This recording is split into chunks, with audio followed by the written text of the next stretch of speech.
No hay trastorno que tenga más mitos en internet que el trastorno narcisista de la personalidad. Hay información por todos lados. Pero en este video yo quiero hablar un poquito más técnicamente de qué es el trastorno y vamos a ver si en realidad son seres malvados que solo hacen el mal porque sí o si hay un patrón de comportamiento y un porqué. Así que bueno, hola amigos, yo soy Eli León y bienvenidos a mi canal. El día de hoy nos vamos a basar también en el DSM-5, que es el manual diagnóstico para enfermedades mentales.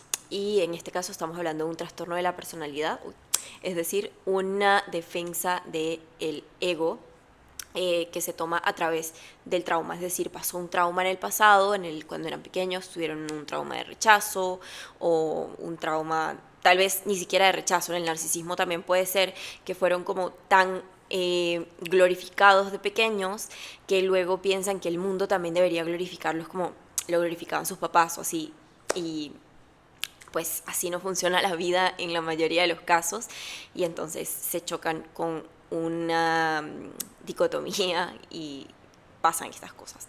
Entonces, bueno, el trastorno narcisista también tiene, como ya les dije, sus criterios, y por aquí tengo los criterios. Uno de los criterios es un sentimiento de grandiosidad. ¿Y qué es un sentimiento de grandiosidad? Es una exaltación del ego, pero esto no es real. Porque en realidad el narcisista no tiene también, al igual que el borderline, yo hice un video del borderline también, no tiene una identidad clara. ¿Por qué no tiene una identidad clara? Porque tiene un trastorno de la personalidad. Es decir, su personalidad no está formada de la manera en la que está formada la personalidad normal, que es basada, normal entre comillas, ¿verdad? Basada en una identidad que se mantiene. Por eso hay este sentimiento de vacío, ¿no? Hay en el trastorno narcisista de la personalidad hay psicosis, aunque no se crea así, aunque no se vea tanto así. Pero imagínense ustedes, ¿qué significa la psicosis? Imaginar cosas que en realidad no son. Ellos no tratan con personas, sino con cosas, digamos.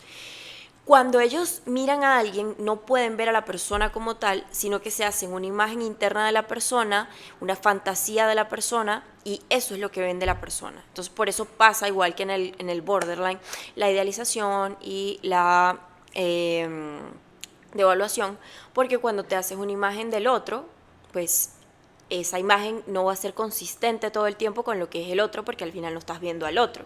Y ahí nos vamos a algo que tiene diferente el narcisista del borderline. El narcisista tiene un tipo de empatía. Se dice que el narcisista no tiene empatía, pero sí, tiene empatía cognitiva. La empatía cognitiva es la capacidad de identificar los sentimientos en otros.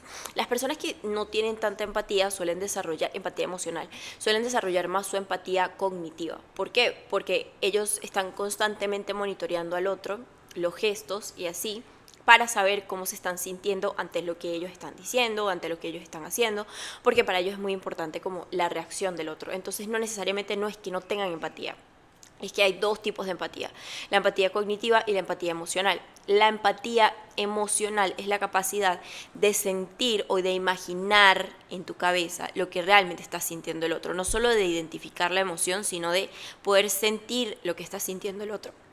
Y en el caso de los narcisistas, ellos no tienen esta empatía o la tienen muy deficiente con la mayoría de las personas. Entonces, por eso se comportan de la manera que se comportan, porque realmente no pueden entender por qué la persona se está sintiendo así, ¿no? Aquí tengo los criterios, sorry, que esté mirando para acá.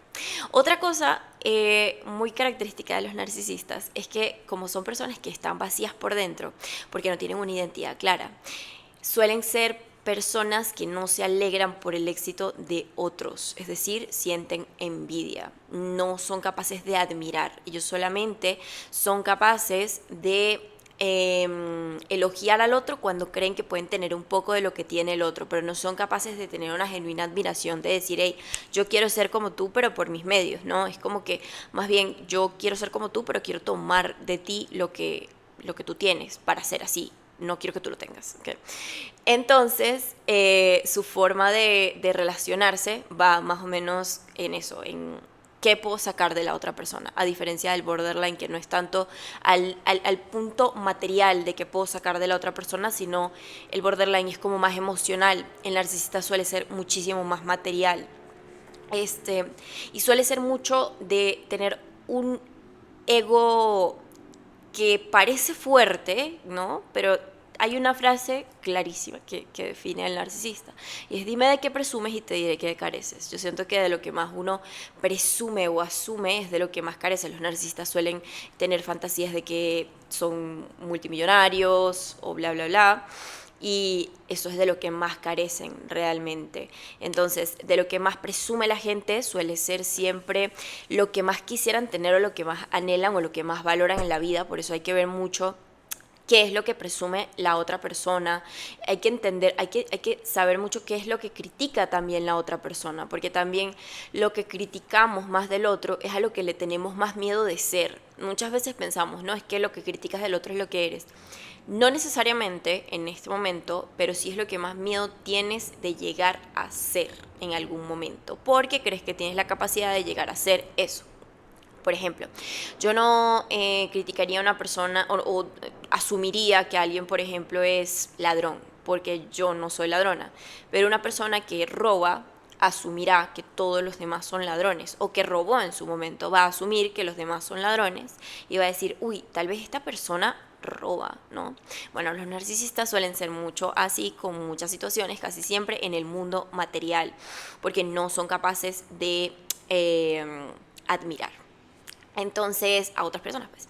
Entonces sí, se basa más que todo en la soberbia y así. Cuando ellos realmente hacen love bombing, ellos realmente sí están enamorados de la otra persona, pero no están enamorados, no están enamorados de la otra persona, están enamorados igual que el borderline de la imagen que crearon de la otra persona, basada en lo que ellos creen que pueden obtener de esa persona. Entonces, claramente sí, el love bombing es real hasta cierto punto, porque no es real que se están enamorando de ti, es que vieron en ti una proyección de sí mismos que encajó perfectamente con la imagen que tú tienes por fuera, pero que realmente no eres tú, ¿no?